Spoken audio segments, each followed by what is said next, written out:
बयान, बवाल और बाद में सफाई।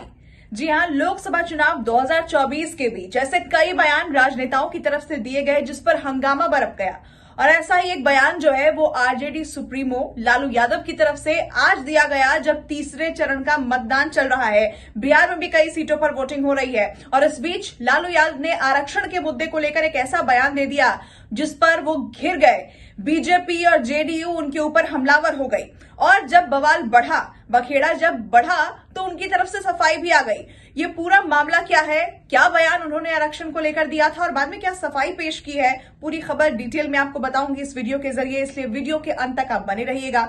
और न्यूज 18 इंडिया के यूट्यूब चैनल को अगर अभी तक आपने सब्सक्राइब नहीं किया है तो सबसे पहले हमारे चैनल को सब्सक्राइब कर लीजिए।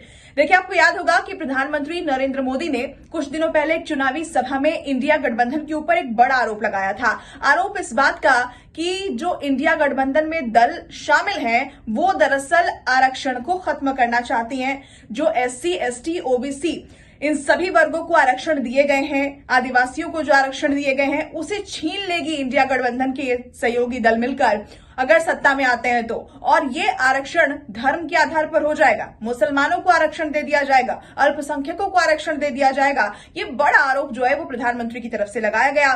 अब आज सुबह जब तीसरे चरण का मतदान शुरू हुआ, उसी बीच में लालू यादव मीडिया से बात कर रहे थे। आरजेडी के सुप्रीमो हैं और उनके बयान देने का जो अंदाज होता है वो काफी अलग होता है। और एक बयान उन्होंने दिया और ये बयान काफी था हंगामा मचाने के लिए। दरअसल मीडिया से बात करते हुए उन्होंने तमाम मुद्दों को लेकर बातचीत की, बीजेपी को निशाने पर लिया, एनडीए को निशाने पर लिया। उन्होंने ये कहा कि ये जो 400 पार का नारा दे रहे हैं इन्हें तो 400 पार नहीं आने वाला, 200 पार भी नहीं जा पाएंगे। और ये जो कह रहे हैं कि बिहार में अगर हमारी सरकार आ गई तो जंगल राज होगा, ये इसलिए कह रहे हैं क्योंकि ये डर गए हैं। इन्हीं तमाम बातों पर बोलते हुए आखिर में उन्होंने कहा कि मुसलमानों को तो आरक्षण मिलना ही चाहिए। और यहीं से जो हवा थी मुसलमानों को आरक्षण देने की, जो बात थी वो इतनी तेजी से फैली कि लालू यादव घिर गए।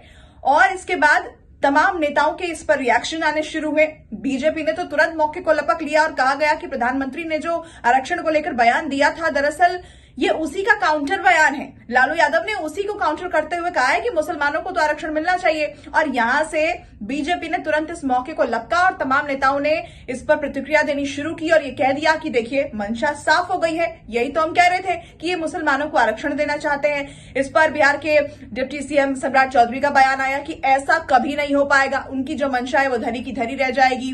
तमाम नेताओं की जब रिएक्शन इस पर सामने आए तो फिर पलटी मार ली लालू यादव ने अपने बयान से। जी हां, बाद में यानी कि सुबह जो बयान दिया था उस पर सफाई पेश कर दी उन्होंने और कहा कि मंडल कमीशन तो हम ही ने लागू किया था।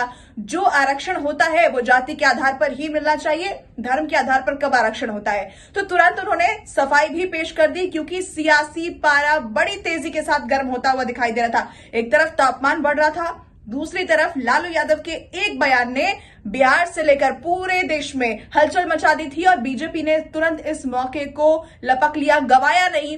और आलम यह हो गया कि लालू यादव को अपने इस बयान पर सफाई देनी पड़ी, बताना यह पड़ा कि उनका मतलब तो कुछ और था और मुसलमानों को आरक्षण देने की, धर्म के नाम पर आरक्षण देने की बात तो नहीं है। यहां पर जाति के नाम पर ही आरक्षण मिलता है, एससी, एसटी, ओबीसी को आरक्षण मिलता है, वो वैसे ही मिलता रहेगा। लेकिन जो पहला बयान उनका सामने आया था, क्या उन्होंने चुनाव का रुख मोड़ने की कोशिश की थी? क्या उनकी तरफ से बीच चुनाव में इस तरह का बयान देकर, क्योंकि एक तरीके से हवा सेट की जाती है कि जो वोटर्स हैं वो किस तरफ मुड़ जाएंगे एक बयान से, यहां क्या कोशिश उनकी तरफ से यही की गई थी। लेकिन बीजेपी ने इस मौके को अच्छे से भुना लिया और इसलिए उन्होंने पलटी मारी। अपने बयान पर तुरंत स्पष्टीकरण उनकी तरफ से दे दिया गया। दिन भी पूरा नहीं बीता था और उनकी तरफ से सफाई दे दी गई कि आरक्षण जो है वो तो हमेशा से जाति के नाम पर ही मिलता है और उस पर ही मिलता रहेगा। आपकी क्या राय है हमें जरूर बताइएगा कमेंट सेक्शन के जरिए।